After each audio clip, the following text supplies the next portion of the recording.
Hi, everyone. I'm Jill Itoro, Editor-in-Chief of SC Media and Editorial Director at Cyber Risk Alliance. I want to thank you for joining us for today's Cybercast, where Danny Jenkins, CEO of ThreatLocker, is going to speak to us about how to protect your data with zero trust security. After we're done hearing from Danny's presentation, we will do our best to field some questions, so keep that in mind as you're listening. And this will be available on demand after we wrap up, should you want to go and listen again or forward it off to some of your colleagues. With that, Danny, I'm going to turn it over to you.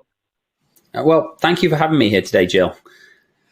I'm going to talk a little bit about really how we're seeing change in dynamics and how zero trust can really allow you to step up security at the endpoint. If we think about endpoint security specifically, and we go back the last decade and we look at generation 1, generation 2 antivirus, and we look at EDR and threat hunting and MDR and all of these things, we seem to be in this losing end of a rat race with cyber criminals. And 10 years ago, that rat race involved people getting malware and pop-ups on their machine and slow computers and nuisances in most cases.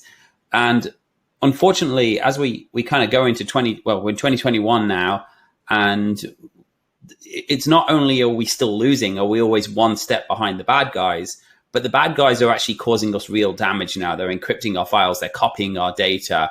I think recently I was talking to a client we were onboarding, and they'd recently been hit by a ransomware attack. And not only they encrypted all of their files, but they'd left a note to say that they'd uploaded that 1.5 terabytes of data. And at first thought, the client said, oh, well, it's probably just fake to make us feel bad. But then they looked at the firewall logs and confirmed that the data had been uploaded as well. So we're seeing things getting worse and worse and worse. Cyber breaches are getting worse and worse and worse. And we're still losing. But the loss today doesn't mean we get some pop-ups with some inappropriate content. It means businesses are failing, real cost, real damage to organizations as a result of this. If we think about how antivirus and how threat detection works, essentially it looks for something that is either known to be bad or potentially bad. If we think about old school antivirus, I remember back in the 90s, I got my first computer and I went to PC World and I bought a antivirus, Norton antivirus. I had on a floppy disk and I put it in my computer, and I felt really smug because I had this antivirus. I didn't have any internet connection and I really had no way of getting malware, but I still felt cool about having an antivirus. But the way it worked back then was you had a definition, and that essentially had a list of all the bad guys, all the bad software, all the bad malware. And if it was on that list, that blacklist, for lack of a better word, it wasn't allowed to run. Then it got a bit more advanced and it started spreading by email and self-propagating and users downloading adware and pop-ups happening like that. And the attacks definitely got more frequent. We saw the love bug in 2001 where it self-spread across a third of the world's computers, but it really didn't cause any major damage. And as a result of that, we saw next generation antiviruses starting to appear, say, okay, we're not just going to look for definitions because things are spreading faster. We're going to look for the behavior of software, and we're going to decide if it's good or bad based on what happened yesterday, really. So if suddenly you get a new trend of ransomware that accesses your files in a certain pattern that goes out to the internet in a certain way or talks back to something, then they'll add that pattern into the definition, and then they'll respond to it. And then you start seeing things like EDR and threat hunting, where they're actually looking inside your environment to see if there's suspicious behavior. And all of this detection is getting better and better at detecting. The problem is the attackers are getting better and better at evading detection. And there's a few different ways they're doing this. One is things like polymeric malware, which is essentially self-changing hashes in real time. We're seeing attackers actually sign their code, but we're also seeing the misuse of legitimate tools. And I think just 1 or 2 months ago now, we saw this in Florida, where somebody hacked into the water company, the water that comes out of the faucet, not bottled water, and they used TeamViewer. They didn't use any magical tools, and they increased the chemical levels. I think it was a hydrogen peroxide or something along those lines, from 100 parts per million to 11,000 parts per million, essentially poisoning the water. Now, somebody saw it happen and they shut it down. But they didn't even use malware in that case. So the bad guys are getting smarter and smarter at how they move, and it's making it harder and harder to detect. And if we think about all of these detection techniques, what we've essentially done now is we've added 3 house alarms into our house. So we've got these glass breaking sensors. So we hear if the window gets smashed. We've got motion sensors. We've got contact sensors. And all of this different ways we can detect the bad guys, but the front door is still unlocked. Someone can still walk straight in, take the TV off the wall and walk out. And none of those sensors, none of those burglar alarms are going to do anything.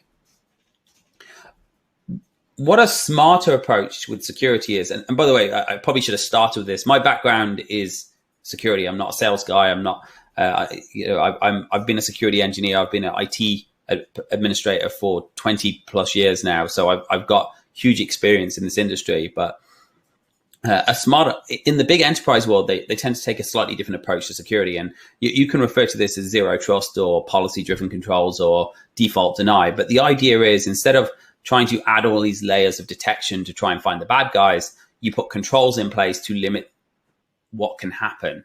And the first part of that is really defining what is allowed to run. So if we think about something like the average computer user in a business, they have 5, 10, 20 applications that they use: Office, Chrome, WebEx, Zoom, whatever it may be. They run these applications and that's all they need to run. So when somebody sends them a piece of malware, or even good software, if you've got an antivirus, if you've got an EDR, it's going to look and see if that's known to be bad or looks suspicious. Whereas if you deny by default, operate essentially in a zero trust model, this software is not going to be on the list, therefore it can't run. And if it can't run, it can't eat your data, it can't copy your files. It's very, very common. It's referred to as application whitelisting as well. It's used in the DoD. Government agencies are mandated to do it, but it's also been very, very complicated. But if you think about it from a security point of view, if you start with that default deny approach, and then instead of trying to say, I'm going to try and block everything bad, you say, I'm only going to allow what's needed, then you take away the risk of the bad things from being able to slip through your antivirus or slip through your EDR. The next thing it does is it stops people using legitimate tools against you. So in the case of that water company, where we saw TeamViewer being used. Of course, no antivirus is going to pick TeamViewer up as bad, or BombGuard, or any kind of remote access tools, because they are legitimate tools. But there was no place for it in this business. There was no need for it in this business. Therefore, if it's not needed, you're going to stop people using those tools to gain access to your system as well. So you're going to stop that shadow IT. You're going to stop unpatched software. Another thing we can do really from a security point of view is not just control what can run, but what those applications can do. And you may have heard of this term fileless malware, or living off the land, which is becoming very, very popular. And essentially the idea is, if an attacker can't get you to run malware, if you're using a really good antivirus that happens to block it, or you're using application whitelisting, you're denying by default, what they're going to do is they're going to say, well, what do you have? So just like someone breaks into your garage and they say, well, I've got nothing, or you leave your garage door open or your tool shed open, they've got nothing to get in the house, they don't have their crowbar with them, they can find that there's a hammer there and they can use that straight away. That's what these guys are doing. They're essentially going onto your computer and they're saying, hey, look at all these tools built into Windows. We've got PowerShell, we've got RegServe, we've got RunDLL. And these tools have the ability to cause lots of damage, steal data, upload data, without any kind of detection or happening, because they're there already. So attackers can use these tools and they can weaponize them against you.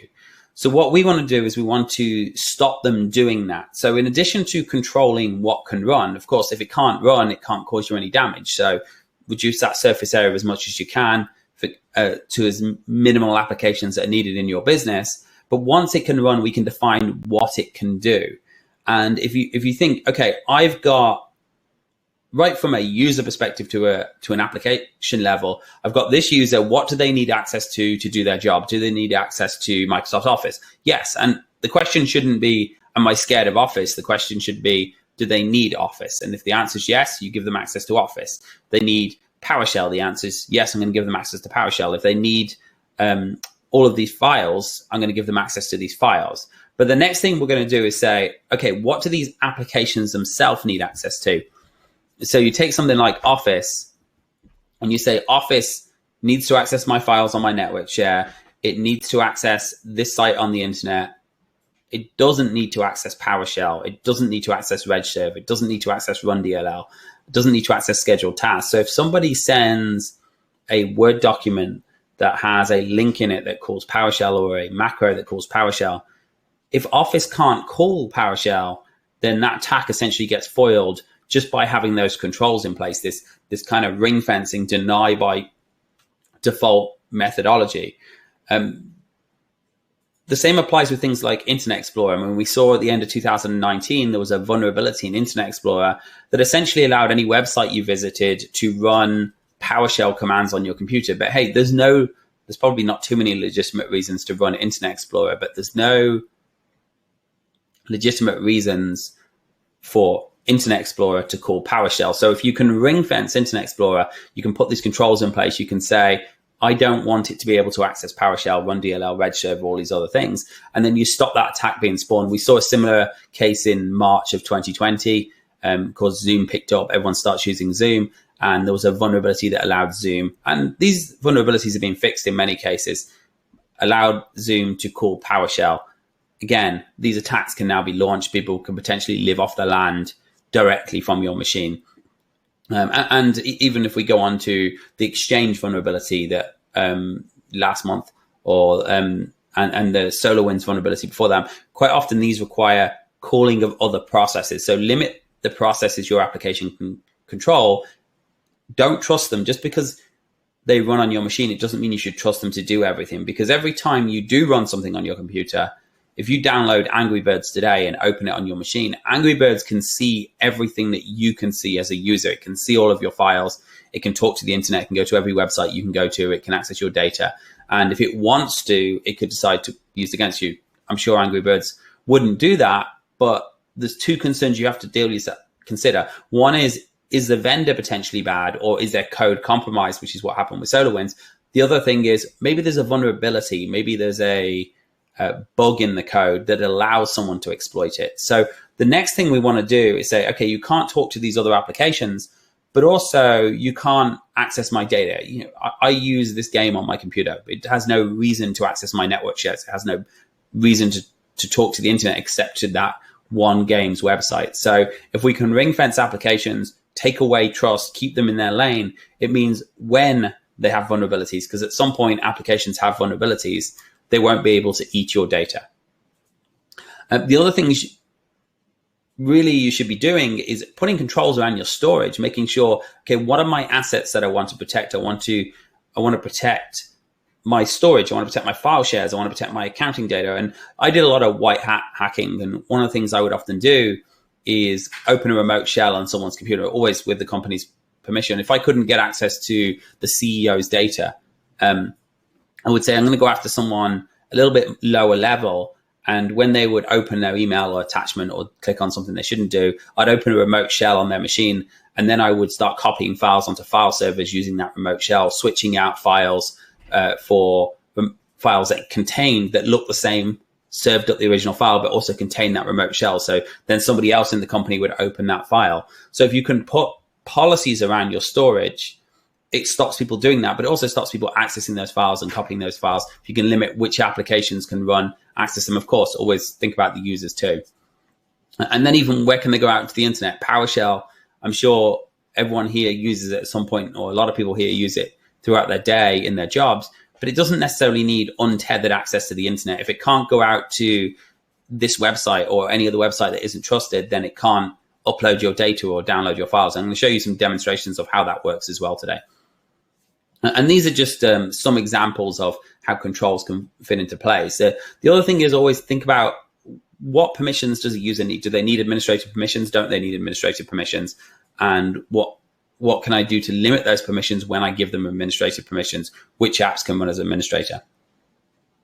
What I'd like to do, I don't know if you had questions beforehand, Jill, was maybe just show you a little bit about how this all fits together, what zero trust really looks like at the endpoint if you're doing it in real life as opposed to just theoretically.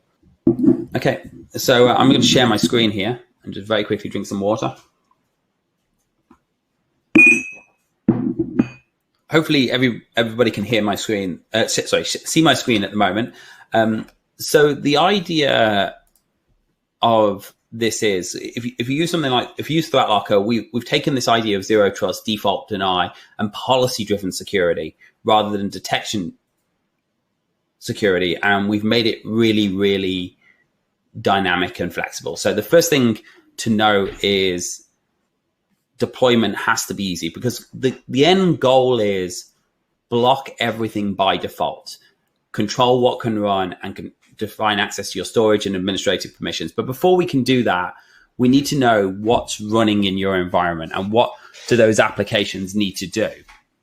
So the first thing that happens when you deploy ThreatLocker, whether you deploy it through an RMM or through SCCM or Active Directory, or do you just single click manual deployment, the computer's going to this learning state. The idea of a learning state is we don't want to block anything. We want to see what's happening. What we do in that learning state is we baseline what is on those computers, and we start cataloging everything that's running, every application that's opened, every program that's opened, and we log it in an audit here. So within a few minutes of installing, you'll be able to go into here and you'll be able to see every program that's opened in your environment. So if I've opened Edge, hopefully I've done that today, you'll be able to see that in the audit, and you'll be able to see who opened it, what process ID, who it's signed by, the size of the file, and what policy it hit.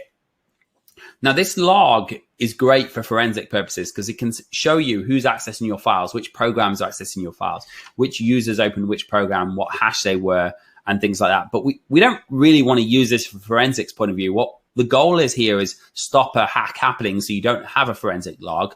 So what we do is we learn from this data and we say, let's try and figure out what applications need to run in your environment. And you'll see within a few hours of installing that ThreatLocker will start to build out these policies. We'll say, hey, we found Microsoft Edge, we found 7-Zip, we found Snagit and Teams and WhatsApp on your computer, and we've created these policies for you, and we've aligned them with any suggested ring fencing policies. And just a reminder, the idea of ring fencing is we want to control what the application can do as well, not just whether it can run or not. So if we take something like Microsoft Office, we say that we need Office to run, but it doesn't need to talk to any of these other programs. So we're going to ring fence it and we're going to block that from happening. We typically want to let this learn for about a week. Obviously, if you're talking about large deployments, it may be longer so you can preempt any potential custom application problems. And during this time, we're going to learn known applications. So if we've got applications like Office or WhatsApp or Windows or Adobe or 7-Zip, we call these built-in applications. We're going to create policies for those applications. Now, what's nice about these built-in applications is one of the big challenges when you think about zero trust, when you think about default deny, is what happens when there's an update. Great. So I deploy this, I figure out every file I need to run. There's 20,000 files on my machine. I've created policies for them. But what happens when Office updates next month? I feel like Office 365 updates every single time I open it, or Teams updates or Zoom updates. How do we deal with that? So ThreatLocker has these built-in definitions. So when we match these applications and they update, we're going to say, hey, we're allowing the new version to run as well. We're going to make your life a lot easier. So we'll create these policies, we'll match them, but we'll also create custom applications. So if you've got custom healthcare apps or dental apps or manufacturing apps, we're going to find them, we're going to catalog them too. Now, these are policies, so you can define them however you want. You can lock them down. You can limit them to certain users. So if you said, oh, I don't really want 7-Zip, I can change this to deny, or I can deny it for certain users, or I can allow it to run certain times of the day if you want to do that. But essentially what you want to do is let this build out, and after a learning period, just go onto the computer's page and just switch these into secured mode. And you can do that on a mass scale as well. After that learning period, everything's now locked down. If somebody tries to run something that isn't trusted, whether it's TeamViewer or a piece of malware, known or unknown malware, that application is going to be blocked. And here's what's nice about this. When you're doing zero trust properly, when you're doing default deny properly, you're doing it at the kernel level. So it means if it comes in through a vulnerability like WannaCry did, it's still going to be blocked. If it comes in through an RMM or Active Directory, it's still going to be blocked because it's running at the kernel level. So if a user tries to do something that isn't permitted, they're going to get a pop-up and they can say, okay, TeamViewer is an approved app on our computer. So we can send a request, and the administrator can very easily approve it. They can go in and they can say, okay, TeamViewer is not an approved app.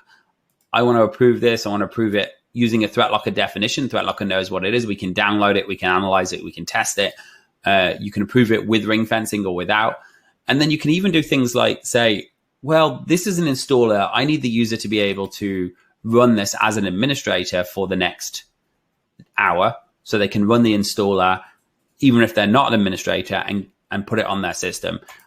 And they can approve it for individual computers, computer groups, single users, and things like that. And it's very, very simple to approve that process.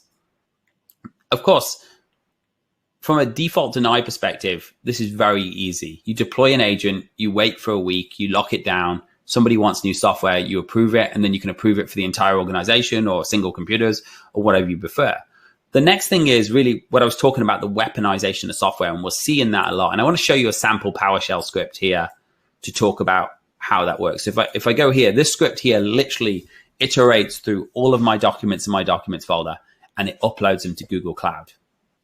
And I can call this from a Word document. I could call this from a vulnerability in Internet Explorer, from an RMM system. It really doesn't matter. In this case, I'm just going to call it from command prompt.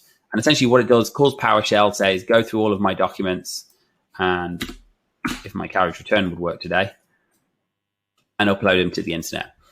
Now, I've ran this against various EDR platforms and various next-gen antivirus platforms. And I'm not here to beat upon EDR or antivirus, but the point is, because this is just a legitimate tool, it's very hard for them to detect it. And I'm only choosing my local documents in this place. Not a network share, but I could do it from a network share. I could encrypt files, delete files, move files, whatever it may be. Now, you'll see here when I ran that script, everything in my documents tried to get opened by PowerShell. And you'll see here it's ring fence, which means it was denied. And we can see that it was denied because of this PowerShell policy. And this PowerShell policy basically says anything that's in my documents folder, anything that's in my protected storage, network shares, documents folder, isn't allowed to be accessed. It also says PowerShell can't go out to the internet unless the site is predefined. And in this case, I've allowed access to Office 365 and nothing else. These kind of zero trust approach tools, these kind of default deny tools are very, very effective at stopping breaches. We've seen it over and over again successful with the Internet Explorer vulnerability, with the SolarWinds vulnerability, with the Office macros that are constantly coming in, with the Zoom vulnerabilities, constantly stop these breaches.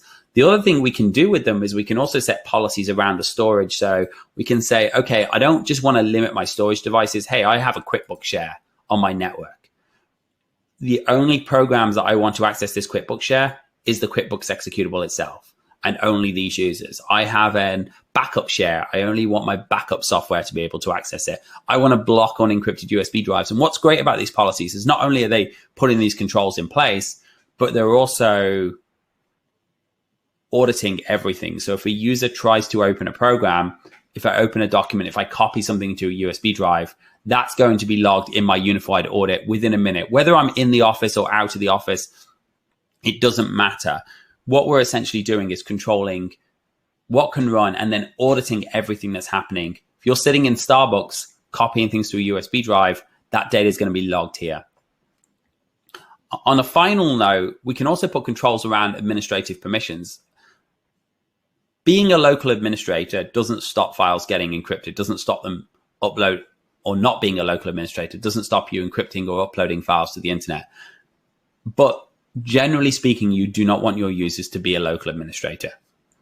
So what ThreatLocker allows you to do is when you permit applications, define on an application by application basis, can this user run this application as a local administrator? So if I go into TeamViewer here, can TeamViewer run in an elevated state? And if so, how long for?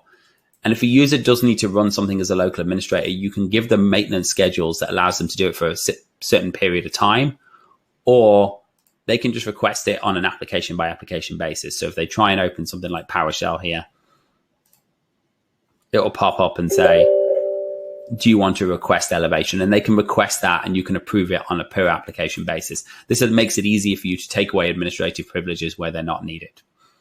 I don't know, Jill, if we have any time for questions, do we? Or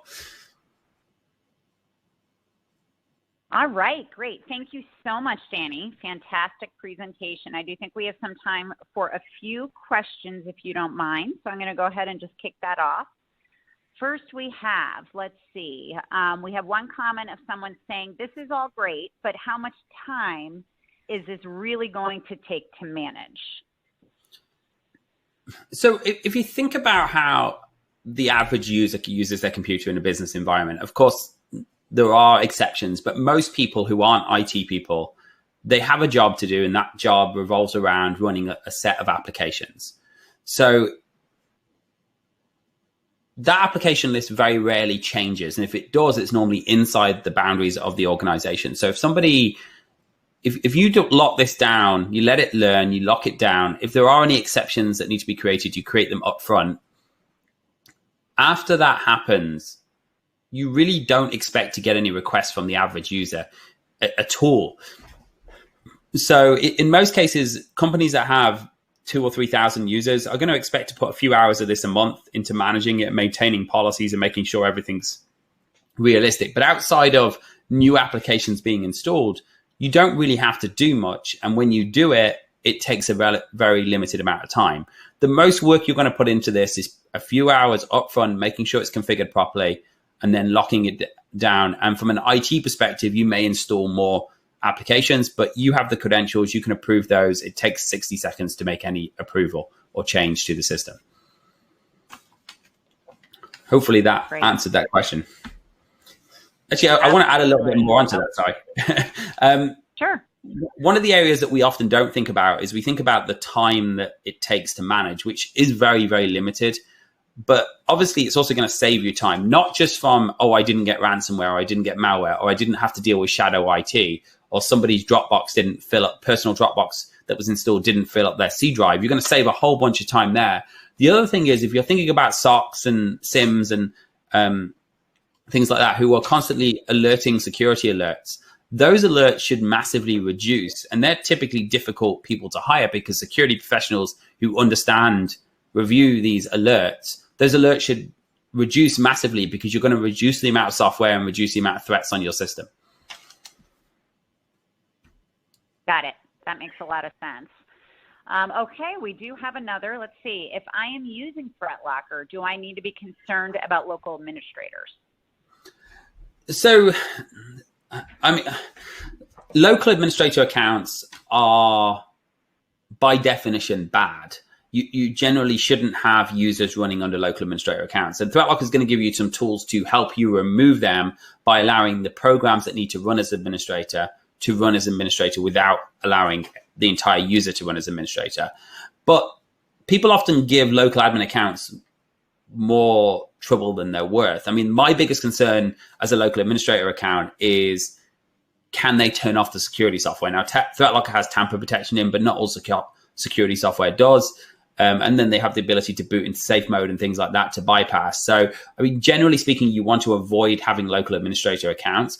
The reality is the difference between a local administrator account and a non-administrator account is that a local administrator can change the Windows folder, can install software at the kernel level. Of course, if they're running ThreatLocker, they can't. If they're using Zero Trust, they can't, regardless to whether they're a local administrator or not. And they can change the program files folder. It doesn't stop. A non-administrator can still, without ThreatLocker, without Zero Trust, can still install software. They just can't do it into the Windows or into the program files folder. They can still run software that will encrypt your network shares.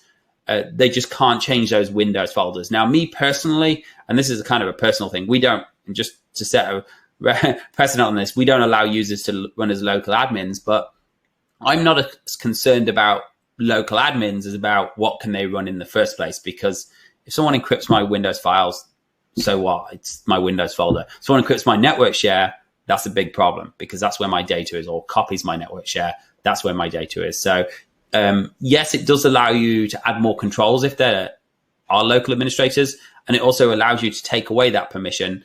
But unless there's a good reason to keep them as local administrators, it's always good practice to just take it away. Yeah, that makes sense. Great. And here is another. So will this monitor files in OneDrive? So we run at the endpoint. So yes, we can monitor file changes on your OneDrive and on your Dropbox folder, on your Google Drive folder, on the endpoint. So if someone copies files or deletes files, or you have a piece of malware that tries to read that data, and I just want to point something out, actually. I mean, people often think about, I've got the best encryption in the world. I'm going to deploy post-quantum encryption and all these things. Encryption means nothing at the endpoint, because at some point the file has to decrypt. And that is at the endpoint, so the user can read it, because users can't read encrypted files. So by having ThreatLocker running on the endpoint, we're going to stop rogue software reading those files in your OneDrive folder or any other local folder you choose. But what we won't do is stop something accessing, logging into your OneDrive account using a web browser and accessing data. That's outside of the remit of ThreatLocker. Gotcha. Great. Well, thank you, Danny. This is really terrific. Great information, very informative. I appreciate the time. And I do want to make sure all of the listeners out there know, again, you can access this on demand if you want to listen back, or if you want to share this with others, since it was a terrific presentation. Thank you for joining us, and we hope to see you back soon. And thank you, Jill. I will finish off by saying, obviously, I've gone through this pretty quickly today. If you want to see a full demo, or you want to book a trial, just go to threatlocker.com, schedule a demo. It's 45 minutes, and we'll show you all of these features in a lot more detail than I have today. So thank you, everyone. And thank you, Jill. Great. Thank you.